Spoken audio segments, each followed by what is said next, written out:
Celebrate करने के लिए हमारे साथ हमारे स्टूडियो में मोतीलाल ओसवाल फाइनेंशियल सर्विसेज के गौतम दुग्गड़ जुड़े हैं। बतौर रिसर्च हेड गौतम दुग्गड़ वैसे तो 15 से ज़्यादा सेक्टर कवर करते हैं, लेकिन इन्हें एफएमसीजी स्पेस का स्पेशलिस्ट माना जाता है और इक्विटी मार्केट्स में 13 साल से ज़्यादा का अनुभव रखते हैं। 2012 से मोतीलाल ओसवाल से जुड़े हुए हैं। आइए जानते हैं उनसे इस समय वो कहाँ पर बुलिश हैं। Gautam ji, good morning. मैं हर अर्निंग सीज़न के बाद और पहले आपके उस रिसर्च नोट की वेट करता हूँ। आपको पता ही है, मैं आपसे बोलता भी रहता हूँ। तो इस बार का जो मैंने आपका अर्निंग्स रिव्यू देखा, स्पार्कलिंग लिखा आपने कि एकदम स्पार्कलिंग, क्या वही ये मार्केट एक तरीके से प्राइसिंग कर रहा है कि ये शायद आगे भी कंटिन्यू करेगा? मुझे लगता है Anuj, good morning, thank you for having me. मुझे लगता है कि अभी भी मार्केट प्राइसिंग नहीं कर रहा है, स्पेशली लार्ज कैप्स में। अगर आप देखें, निफ्टी पिछले 2 साल से सेम लेवल्स पे है, राइट। अक्टूबर 21 से अगर दिसंबर 23 का अगर आप बात करते हैं, हालांकि स्टैटिस्टिकली आप नए हाई पे हैं, बट 2 साल में कोई रिटर्न नहीं आया है लार्ज कैप में। इनफैक्ट आप इंडेक्स वाइज कॉन्स्टिट्यूएंट्स का अगर लिस्ट बनाएंगे तो आपको दिखेगा कि निफ्टी में जो 65 से 70% वेट कॉन्स्टिट्यूट करते हैं, उन्होंने या तो ज़ीरो रिटर्न दिया है या नेगेटिव रिटर्न्स दिया है। सारा जो स्पार्कलिंग एक्साइटमेंट आया है वो मिड और स्मॉल कैप्स में आया है, राइट। तो at some point of time large caps को कैचअप करना होगा, बिकॉज 70% मार्केट आप पीछे छोड़ के सिर्फ 30% मार्केट के साथ नया है कंटिन्यू नहीं हो सकता है। दूसरा, अगर आप फंडामेंटल्स की बात करें तो ग्रोथ, वैल्यूएशन, ये जो मैट्रिक्स है, इस पे सबसे ज़्यादा अट्रैक्टिव आज लार्ज कैप्स लगते हैं। निफ्टी का अगर आप बात करते हैं, आज हम 20,000 पे हैं। FY24 का EPS हमने अभी फिर से अपवर्ड रिवाइज किया बाय 1% टू 996 रुपीज़। FY25 का हमने रिवाइज किया 1140 रुपये पे। सो 1140 रुपये पे आप 17.5 या 18 के बीच में आप ट्रेड कर रहे हैं। आपका 10 साल का एवरेज वैल्यूएशन है 17.5 times, sorry 20 times. We are at 17.5। 10 साल का एवरेज है 20 टाइम्स। तो हम अभी डिस्काउंट पे कर रहे हैं। ओके, इसको अलग तरीके से देखना होगा, बिकॉज पिछला 10 साल वो पीरियड था जहां पे आपकी monetary policies, zero interest rate काफी समय तक रहे, इसलिए इक्विटी वैल्यूएशंस भी ऊपर थे। तो थोड़ा बहुत उस पर डिस्काउंट होना भी चाहिए। वो तो अभी हम वापस लोअर साइकिल शायद शुरू कर देंगे ना, वो पॉसिबल है, बट जीरो पे नहीं जाएंगे। अभी आप 5.5 पे इंडिया में कभी भी नहीं थे। नहीं, I am saying global market. तो ग्लोबली अगर आपका interest rate large part of the last 10 years, the market which sets the interest rate is US। वहां पे आपने जीरो रेट देखा कई साल तक। इसके वजह से दुनिया भर के इक्विटी मार्केट्स को एक वैल्यूएशन में सपोर्ट मिला, इंडिया को भी मिला। तो इंडिया का 10 year एवरेज पी अगर आप आज देखते तो 20 है। इसमें कई सारा contribution lower monetary, easy monetary policy का रहा है, तो थोड़ा उससे कम रहना चाहिए। बट फिर भी 17.5 का जो पी आज निफ्टी ट्रेड कर रहा है बहुत अट्रैक्टिव लगता है। दूसरा ही आप अर्निंग्स ग्रोथ पे, आपने 2020 से 2023 तक, FY20 से FY23 Nifty earnings have compounded at 23%। अब FY24 में हमारा अनुमान है 20% का, जो हमने बिगिनिंग ऑफ द ईयर से रखा था, अप्रैल से, जिसमें से फर्स्ट हाफ का अर्निंग्स ग्रोथ 30% हो चुका है। 1Q आपका 32% था। सेकेंड क्वार्टर का जो अर्निंग्स निफ्टी का ग्रोथ हुआ है वो 28% था। हमारा एस्टिमेट 21 था, जबकि आया 28। इस वजह से आगे के अर्निंग्स हमें अपवर्ड रिवाइज कर रहे हैं। बट हमारा फुल ईयर अभी भी 20 से 22% का रेंज है। फुल ईयर 20 से 22 का है, FY24 का। हाँ, और उसमें से फर्स्ट हाफ ऑलरेडी आपका 30% हो चुका है। तो सेकंड हाफ में हम भी थोड़ा सा मॉडरेशन पकड़ के चल रहे हैं कि 15% का ग्रोथ सेकंड हाफ में रहेगा। और 25 का क्या ग्रोथ लेके 25 का 14% का ग्रोथ इस बेस पर, मतलब 25% ग्रो करेंगे 24 में, उसके बाद उसके ऊपर 14% 25 में ग्रो करेंगे। तो 2 साल का जो CAGR है FY23 to 25, ये करीबन 17 से 18% हो सकता है।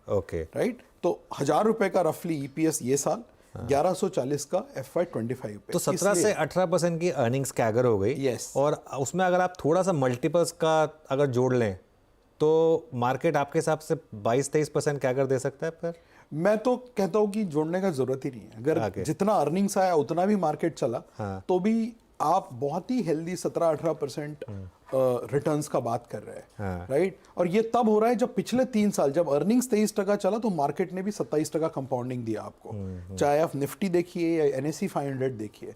सो मार्केट ने बाय एंड लार्ज अर्निंग्स का रिस्पेक्ट किया है। और अभी 3 साल की बात नहीं है, आप पिछले 10 साल भी देखिए, FY10 से FY20 जब अर्निंग्स आपका केवल 6.5% ग्रो किया था, तो स्टॉक मार्केट ने, निफ्टी ने आपको 8.5% CAGR रिटर्न दिया था उस 10 साल में। फिर लास्ट 3 इयर्स में जब अर्निंग्स 23% आया तो मार्केट ने भी 27% दिया।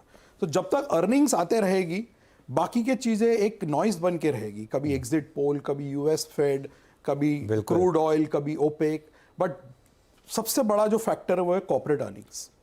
जैसे आज सारे लोग एग्जिट पोल्स को लेके रिएक्ट कर रहे हैं, हाँ। मंडे को जो एक्चुअल रिजल्ट्स आएंगे उसको लेके रिएक्ट करेंगे, बिल्कुल। बट कुछ दिनों के बाद वो पीछे रह जाएगा, फोकस फिर से अर्निंग्स पे आएगा। फोकस वैसे नहीं पाएगा। देखिए, जो बात गौतम जी ने कही है ना, उसको मैं हमारे एक व्यूअर के लिए अगर एक आम भाषा में समझा सकूं, अगर आप 17% पे भी कंपाउंड करते हैं तो 2 साल में निफ्टी हो जाएगा 27,500 पर, और 18% पे हो गया तो 28,000 पर। अभी हम हैं 20,000 पर। तो ये अगेन ये जो बात हो रही है कि बीच बीच में मोमेंट्स आएंगे, हो सकता है कि लेकिन ये जर्नी एक वन वे में नहीं होती है, बीच बीच में झटके आएंगे, चाहे एग्जिट पोल हो, चाहे मेन रिजल्ट हो, कोई ग्लोबल रीजन आ जाए, कुछ भी आ जाए, लेकिन अल्टीमेटली मार्केट अर्निंग्स के साथ कैचअप करती है। चलिए, ये तो आपने हमको बिग पिक्चर समझा दी, बहुत ब्यूटीफुली आपने बिग पिक्चर समझा दी। अब आते हैं कि यहाँ से लीड क्या क्या करेगा। आप कह रहे हैं कि फाइनेंशियल्स और ऑटो लीड करेंगे।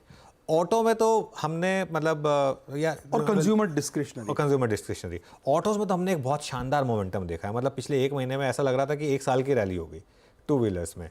तो पहले तो ऑटोज पे आपका इस समय क्या व्यू होगा, इन प्राइसेस पर क्या व्यू होगा, और दूसरा फाइनेंशियल्स, क्योंकि ये एक sector specially large private bank जो चले ही नहीं है 3 क्वार्टर से, इस पर क्या व्यू होगा? पहले ऑटो पे आते हैं। हाँ। देखिए, ऑटो पिछला 1-1.5 साल में काफी अच्छा रिटर्न दिया है, क्योंकि अर्निंग्स भी पिकअप हुई है।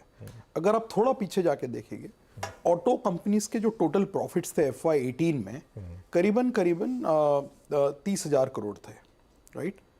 और FY23 का जो प्रॉफिट नंबर था वो भी 30,000 करोड़ ही था। तो 5 साल ऑटो का साइकिल कहीं नहीं गया। बिल्कुल, राइट? हाँ। FY24 में वो जो 30-28,000 करोड़ था वो 55,000 करोड़ हो जाएगा। तो 1 साल में प्रॉफिट्स डबल हो रहे हैं। जो 5 साल आपका फ्लैट था, हाँ। इसलिए ऑटो सेक्टर उतना चला भी नहीं था। हाँ। बट ये जो 24 का नंबर है, इसको मार्केट ने 1-1.5 साल पहले से डिस्काउंट करना चालू किया। ओके। दूसरा, कई सारे डोमेस्टिक सिक्लिकल सेक्टर्स है जिसमें ऑटो की तरह ही काफ़ी सालों बाद से तेजी आ रही है।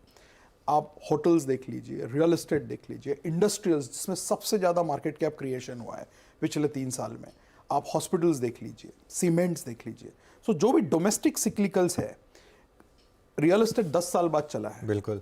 इंडस्ट्रियल्स 12 साल बाद, होटल्स 11 साल बाद, ऑटो 5 साल बाद, और हॉस्पिटल्स तो पहले मुझे पता भी नहीं कि कब ऐसा साइकिल था, राइट? तो मुझे लगता है ऑटो का साइकिल आगे और एक्सटेंड हो सकता है। बट जो रिटर्न्स आपने पिछले 1-1.5 साल में देखा, जो री रेटिंग आपने देखा, चाहे 4 व्हीलर हो, 2 व्हीलर हो, ऑटो कॉम्स हो, वो शायद से मॉडरेट हो जाए, ओके, राइट? क्योंकि अब ये बेस से अर्निंग्स भी मॉडरेट होगा, नॉर्मलाइज होगा।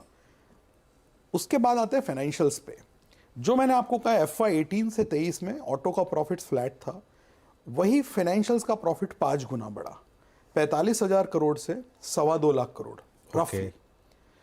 5x in 5 years. 5x in 5 years. FY18 was obviously the bottom, हाँ। जहाँ बहुत सारे क्रेडिट कॉस्ट बढ़ चुके थे, कई बैंक्स ने लॉसेस रिपोर्ट किए थे। हाँ, हाँ, हाँ। और FY18 से 23 में 5 साल में बैंकिंग सेक्टर का प्रॉफिट 45 से 2,20,000 के आसपास हुआ है। इस साल हमारा एस्टिमेट है 2,50,000 करोड़ का, और FY25 का एस्टिमेट है 3 लाख करोड़ का। इतना बड़ा ये फाइनेंशियल सेक्टर का प्रॉफिट पूल बन जाएगा डिस्पाइट ये जो निम पे क्रंच आ रहा है थोड़ा सा, उसके सब बावजूद, पकड़ने के बावजूद। Okay. And I am only talking about 11 financial companies in Nifty, not my coverage. Obviously. तो केवल 11 निफ्टी के कंपनीज 3 लाख करोड़ का प्रॉफिट करेंगे FY25 में। आप इसका अप्रिशिएट करना है तो ऐसा देखिए, FY20 में पूरा निफ्टी का प्रॉफिट 3.5 लाख करोड़ होता था, वाओ, राइट? हाँ। और FY25 में, जो कि 5 साल बाद, सिर्फ 11 फाइनेंशियल्स कंपनी 3 लाख करोड़ का प्रॉफिट करेंगे। लेकिन जब प्रॉफिट 5 गुना बढ़ा तो मार्केट कैप 5 गुना नहीं बढ़ा। बहुत ज्यादा डी रेटिंग हुआ है फाइनेंशियल सेक्टर का। आप HDFC बैंक, खासतौर से HDFC बैंक का, यस, कोटक बैंक देखिए आप, ICICI बैंक हालांकि परफॉर्म किया है, लेकिन 9 महीने से नहीं चला है, 1.5 साल से ऑलमोस्ट फ्लैटिश रिटर्न है, 1-1.5 साल से। तो मार्केट ने वो अर्निंग्स को उतना रिस्पेक्ट अभी तक नहीं नहीं दिया दिया, है, जो हाँ। उसको मिलना चाहिए। बिल्कुल, हाँ। राइट। आज अगर आप देखते हैं axis, HDFC, Kotak and ICICI, India's largest and best private sector banks, आपको 14 से लेके 16 के पीई पे मिल रहा है। एचडीएफसी बैंक का आज पी 2.2 है या 2.3 होगा, जो कि आईसीआईसीआई बैंक से नीचे आ गया है।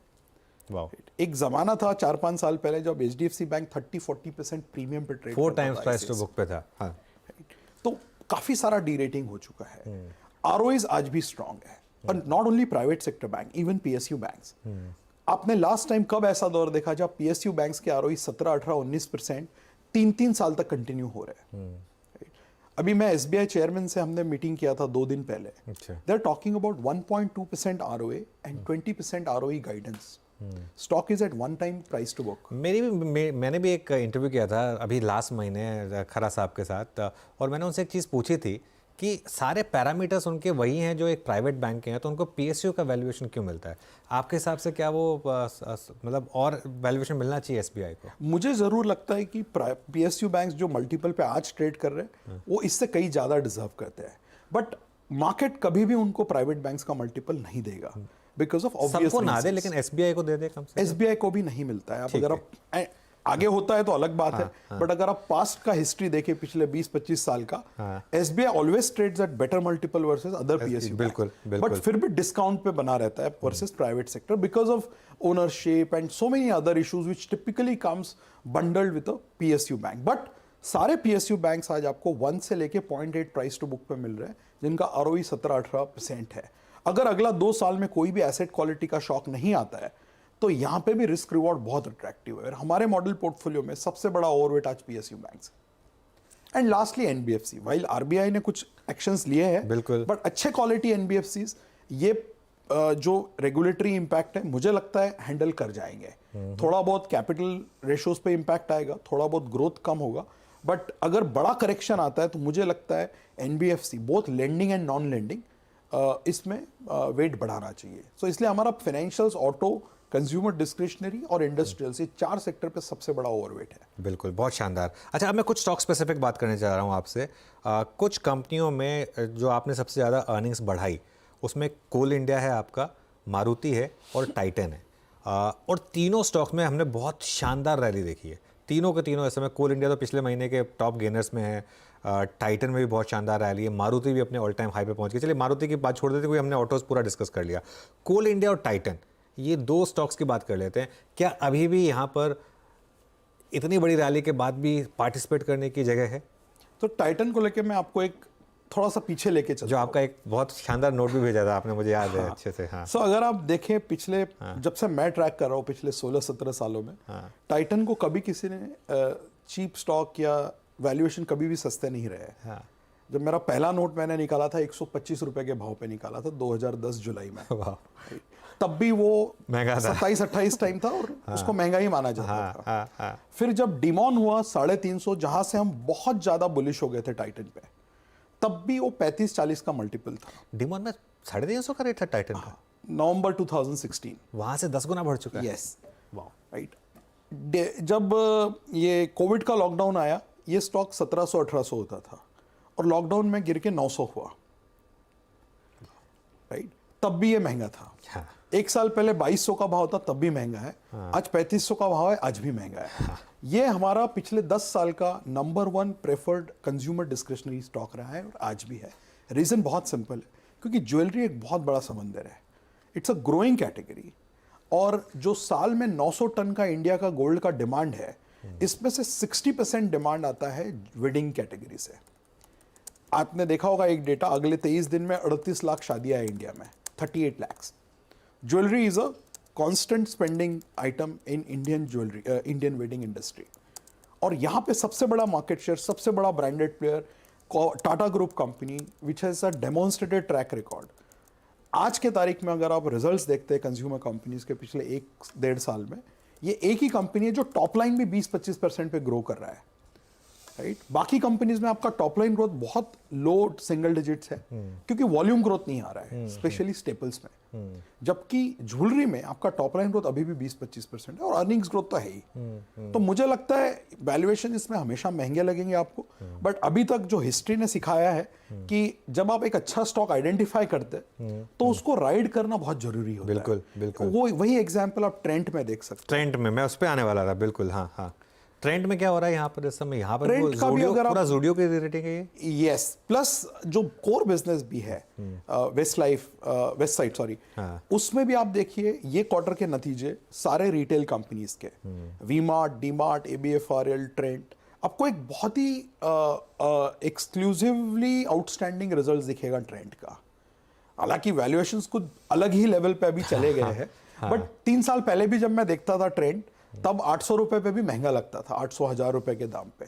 तो जब हमने देख चुके हैं पिछले 5-10 साल में क्या हुआ इन स्टॉक्स के साथ, आज ये बैठ के प्रिटेंड करना कि you are the wisest at this price and you think this is the top, I think that will be a wrong for investor to take. Yes, there can be a correction. Maybe the stock may fall 20% if there is some event or markets correct. But generally, ऐसे stocks में जहाँ category leadership है और demonstrated track record है, ऐसे correction पे खरीदना past में काफ़ी अच्छा साबित हुआ है।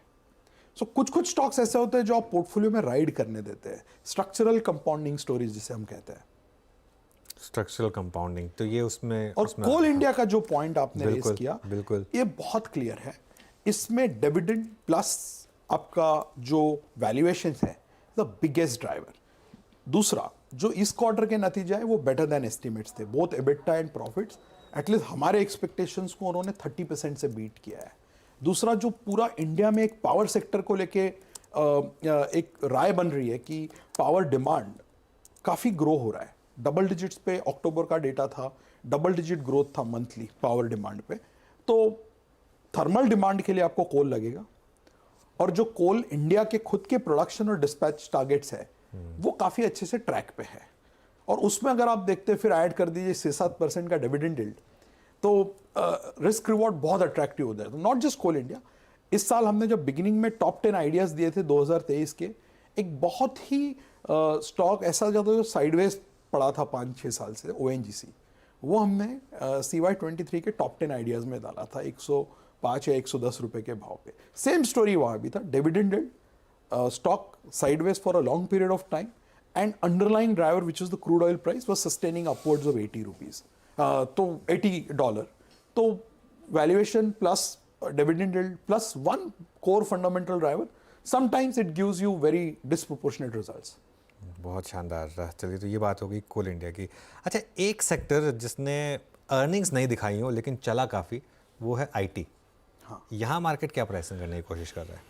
सो IT में दो अलग तरीके के ट्रेंड्स है अनुज। आपने अगर पिछला 2-3 साल का देखा होगा तो लार्ज कैप्स Large अगर और आप mid देखते cap हैं में टॉप differential 5, है। हाँ, हाँ। बहुत अलग आपको बिल्कुल। एक फील आएगा, बिल्कुल। और मिड कैप्स अपने अलग Absolutely. ट्रेजेक्टरी पे Absolutely, है। हाँ। मुझे लगता है ये थोड़ा देर और चल सकता है। Okay. क्योंकि आपने देखा अक्टूबर के महीने के जो रिजल्ट्स आए थे उसमें भी कंपनीज ने गाइडेंस कम किया है।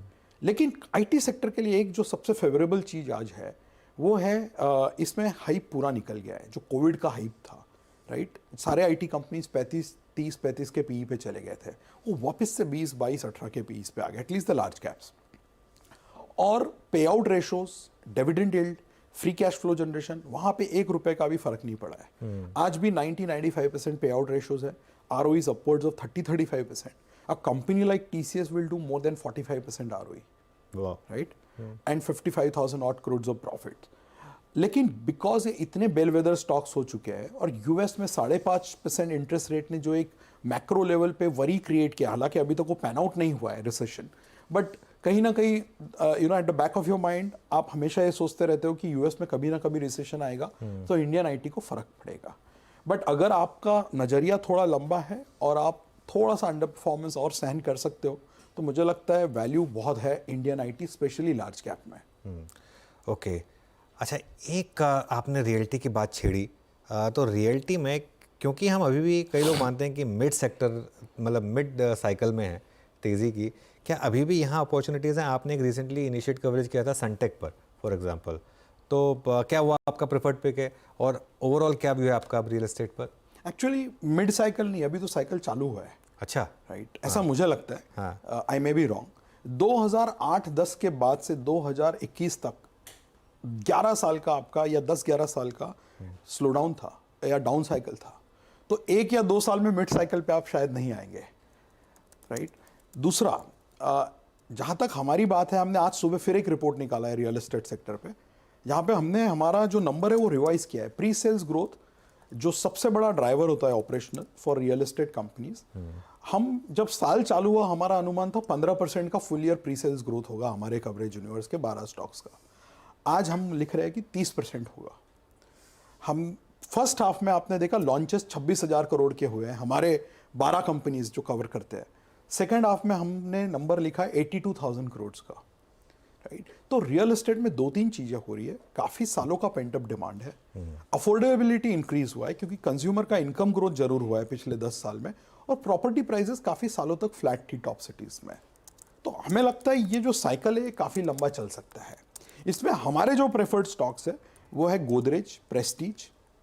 ये 2 हमारे टॉप आइडियाज़ हैं, जिसमें से गोदरेज प्रॉपर्टीज़ हमने मार्च के महीने में हमारे मॉडल पोर्टफोलियो में अराउंड 1050 रुपीज़ डाला था, वो हमें अभी भी अच्छा लगता है। बैंगलोर ओरिएंटेड कंपनीज पे भी हमारा एक पॉजिटिव व्यू है, और सब में हमने देखा सारे रिजल्ट्स ये क्वार्टर के अच्छे आए, कहीं कहीं पे नंबर्स अपग्रेड हुए, और सब जगह पे प्री सेल्स, लॉन्च, ये जो बेसिक ऑपरेशनल पैरामीटर्स होते हैं उसमें अपवर्ड रिवीजन करना पड़ा। ओके, बहुत सेक्टर्स की बात हो गई। अच्छा, एक सेक्टर जो अब थोड़ा सा वापस फोकस में आ रहा है वो है स्पेशलिटी केमिकल्स। यहाँ पर कवरेज है क्या आपकी, और अगर है तो कोई पर्टिकुलर स्टॉक्स जो आपको इंटरेस्टिंग लग रहे हो यहाँ पर? तो यहाँ हमारा बहुत वाइड और डेप्थ वाला कवरेज है। हम करीबन 15 स्टॉक्स कवर करते हैं, small cap, mid cap, large cap सब मिला के। मुझे लगता है इस सेक्टर को अभी भी टाइम है परफॉर्म करने को, क्योंकि जो एक बम्प आया था कोविड में मार्जिन्स का, सेक्टर का ग्रॉस मार्जिन 40 होता था, जो अगले 4 क्वार्टर में 51% हो गया। So both EBITDA and profit margin में आपने 1000 बेसिस पॉइंट का स्पाइक देखा था 3-4 क्वार्टर्स में, बिकॉज सप्लाई कंस्ट्रेंट्स थे, चाइना में इश्यूज थे, वो सब अब नॉर्मलाइज हो गया है। जो 40 का मार्जिन 50 हुआ था ग्रॉस, वो वापस 40 पे आ गया है। लेकिन valuations despite 2 years of under performance अभी भी महंगे हैं।